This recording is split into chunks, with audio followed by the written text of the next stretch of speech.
Hello everyone, my name is Mr. Evans Korir. I'm a Kenyan citizen. Kenya is a country located in the eastern parts of Africa, and I hold Master of Science in Agroforestry from the University of Kabianga. First, let me thank the Global Climate Change Foundation for inviting me to share with you briefly on the effects of climate change we are currently experiencing within the region of East Africa. And I'm confident to confirm to you that we are really experiencing negative impacts of the climate change. Though there are some few positive, the negatives are really affecting several lives and livelihoods. For example, early this year and late last year, we experienced the longest drought ever, which led to loss of lives for mainly livestock, wildlife, and humans. It also led to migration of pests, mainly the fall armyworm and the locust, which destroyed the crops. And as a result of that destruction, most households lost their source of income.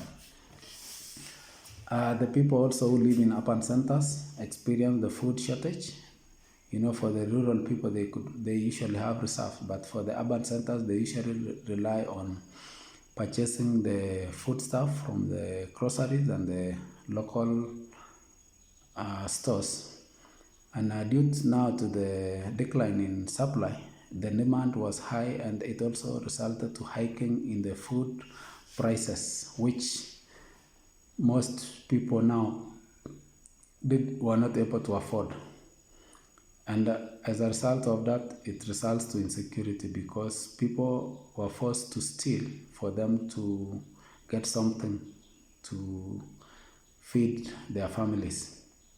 And the cases of insecurity are now being experienced in some parts of East Africa because of high cost of living.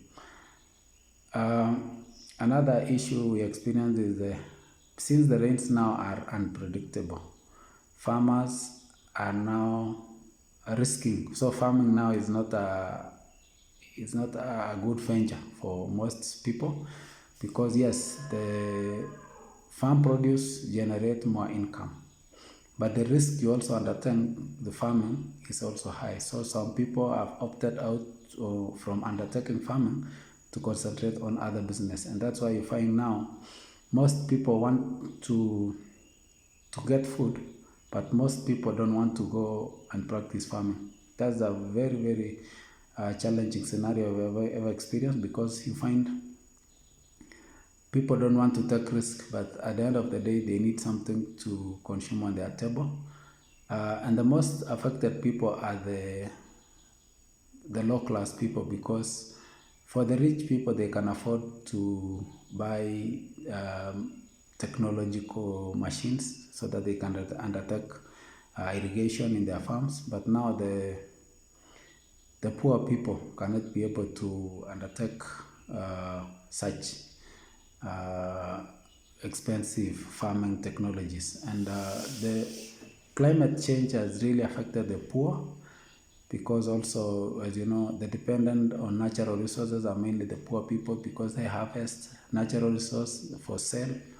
They harvest natural resource for their livelihoods in general because that's also where they get all their daily needs, because environment is composed of the living and the non-living things, thus supporting livelihoods.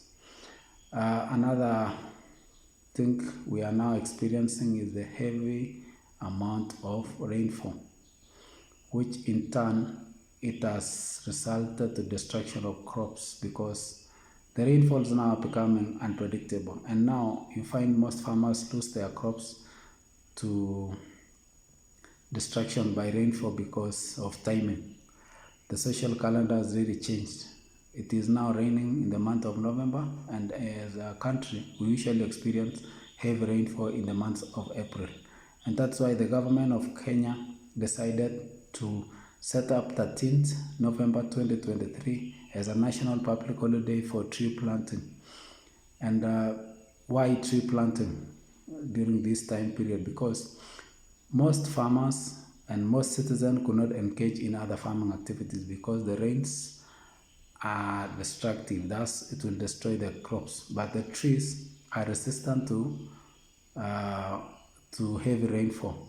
They could be able to cope with the heavy amount of rainfall, and thus that's why the government opted to have a national tree planting exercise, so that most citizens can engage in the tree planting exercise, and as a result promote the mitigation of climate change, because trees are the only mitigation measures towards climate change.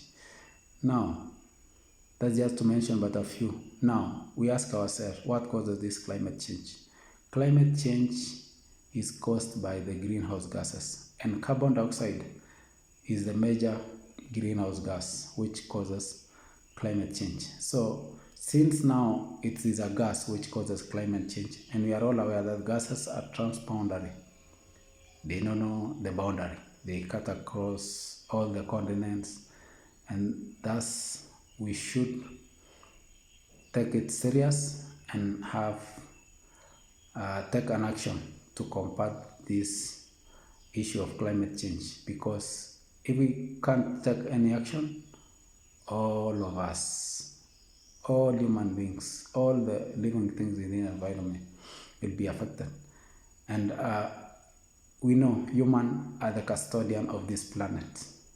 That is as per the creation. That's not the religious perspective.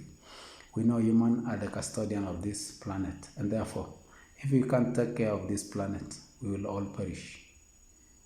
And we should take this thing seriously, because this is not for us as a generation, it will also serve the coming generation.